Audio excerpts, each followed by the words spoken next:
Друзья, всем доброго времени. У меня сегодня такое незапланированное видео с очень неприятной темой. И даже не то, что неприятной темой, Да, Мася, я сейчас уберу. Это я своей собаке говорю, чтобы она... Такой, знаете, неприятный результат. И неприятный результат, связанный с одним из компонентов, который мы, друзья, вместе с вами несколько дней назад использовали в посадках. Вот. Но прежде хочу, значит, немножко пояснить суть до дела. Итак, значит, несколько дней назад, ну точнее не несколько дней назад, но уже, скажем, недели две назад к нам на канал пришел вот такой вот производитель. Прислал вот такой вот мох на обзор и на, скажем, такое, знаете, честное тестирование. Он попросил протестировать вот это вот и дать нашу, так сказать, экспертную оценку нашего канала вот этой вот продукции. Это было пару недель назад, и буквально несколько дней назад мы вместе с вами вот такую упаковку для орхидей распаковали. И ее, значит, замочили, как это требуется в инструкции. Замочили ее водой. Мох на глазах прекрасно распушистился. Мы в этот мох на следующий день сделали посадку. Вот, орхидеечки у нас. Орхидеечка, вот она стоит у меня, это. Вот она, друзья. Вот она. Это мы с вами распотрошили орхидею Дракарис и биглип роскошный и посадили. Сегодня я, значит, хотел произвести еще несколько посадок с применением этого мха. Вот который... Вот такой вот подарочный за 1000, ну почти за 2000 рублей, вот эти 100 грамм. Я уже рассказывал и показывал, что у производителя из Ханты-Мансийска есть за 900 с лишним рублей вот такой вот простенький мох. Я не знаю, чем они отличаются друг от друга. Может быть, только вот этой вот гламурной упаковкой. Но цена, друзья, с разницей в 1000 рублей. Здесь не написано, на сколько грамм разбухает вот этот мох, но он у нас уместился на 4 литра. То есть 100 грамм распушистилось где-то примерно на 4 литра. Вот этот вот мох написано, что он разбухает на 8 литров. Но пока я не проверяю, я хотел сегодня пересадить, распотрошить 3 орхидеи. Это 3 орхидеи из числа тех орхидей, которые в позапрошлом, аж в позапрошлом, 2 года назад, в весенних праздниках я купил 6 орхидей, обзор которых я показывал недавно. Это, я их называю, 8-мартовские орхидеи, мультифлоры, одной из которых является вот этот кот королей, или королевский кот, да. И, значит, еще несколько орхидей мультифлор. Одна вот наверху стоит, вот она, цветет. Третью я показывал, вот такая вот отцветает. Четвертая у нас коровка. Ну, в общем, еще несколько орхидей. И одна среди них вот такая вот черная орхидея.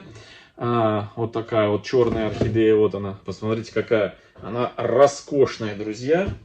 Просто обалденная. Я сейчас включу подсветку, потому что она нам понадобится с вами. Вот. Но она черная, она прям, вот смотрите, сейчас отсвечивает свет из окна. Но она вот такая вот. Вот. В общем, что я хотел сегодня сделать? Я хотел сделать, ввиду того, что у меня осталась вот парочка, точнее даже 3 есть, еще третий, вот такой вот фужер. Фужер, не помню, как он называется. Сейчас скажу. Здесь уже не видно. Хотя, может быть, и видно. Ой, листик уже отпал. Вот.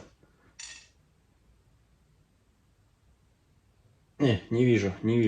Уже все выцвело. В общем, вот такие вот фужеры. У нас посажены такие орхидеи тоже на заднем плане, которые мы обрабатывали спреем.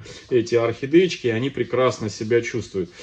В общем, друзья, я хотел посадить в мох, сделать дренажный слой из керамзита, потом слой вот этого вот нашего дорогого мха, который мы недавно получили, ханты-мансийский, Сфагнум Эко называется, ООО Сфагнум, производитель из Ханты-Мансийска, дорогой, очень дорогой по цене. Я отметил как один из минусов.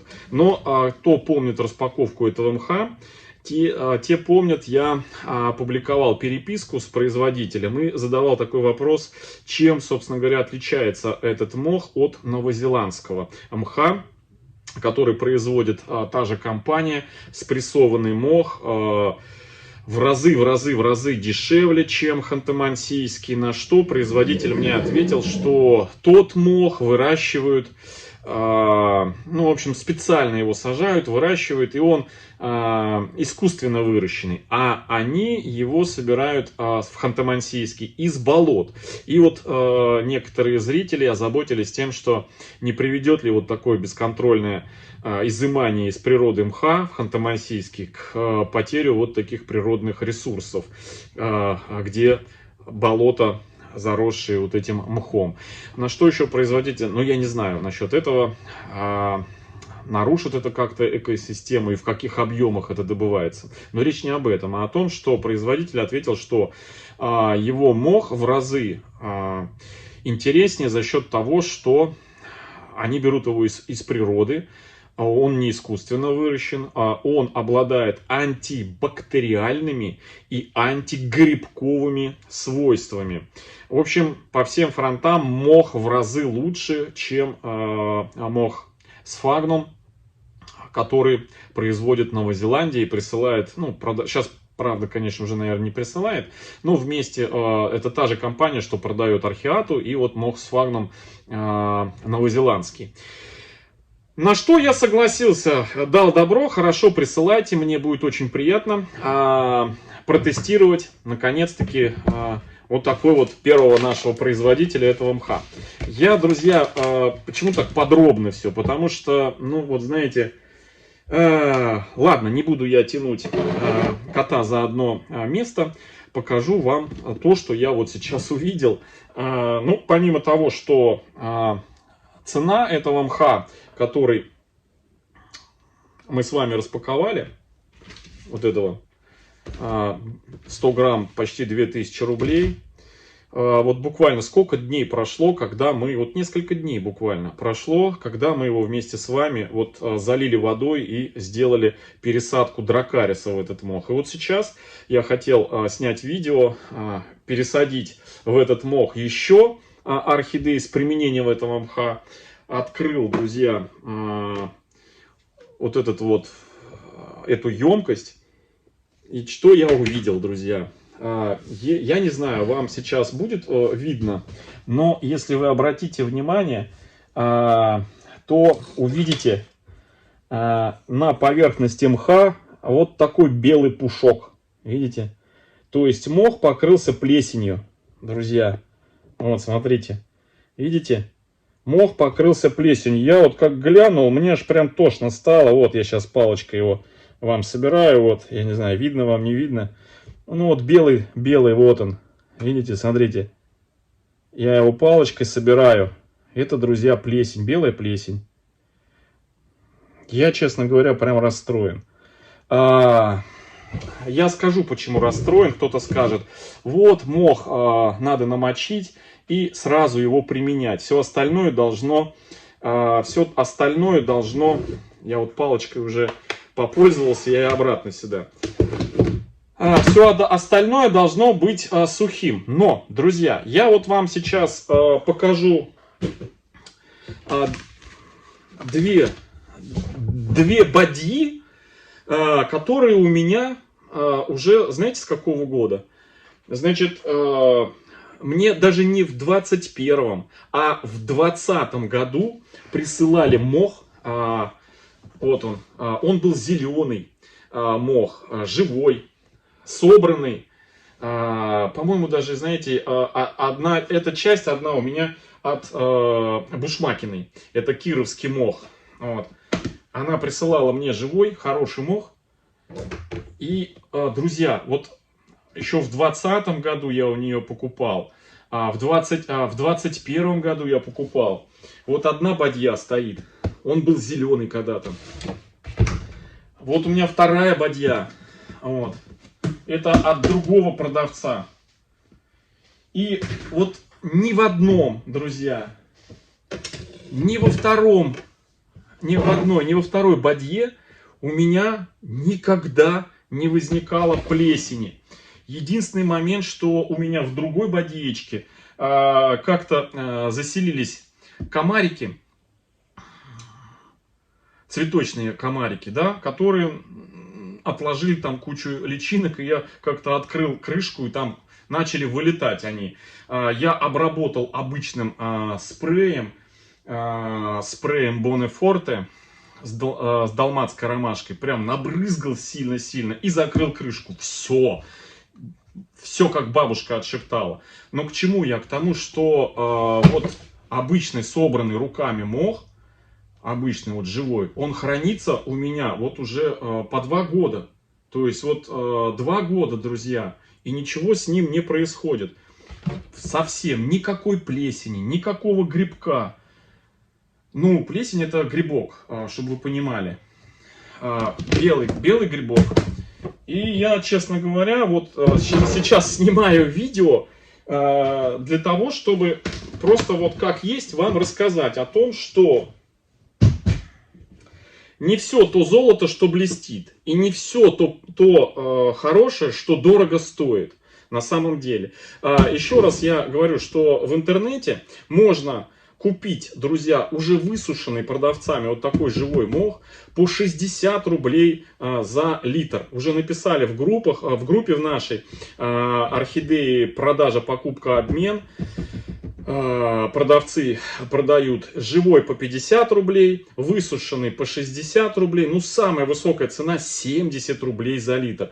В отличие вот от этого мха, который 4 литра за 2000 рублей, почти 500 рублей литр. Ну, это трындец. Да еще плюс вот он покрывается белой вот такой плесенью. Может быть...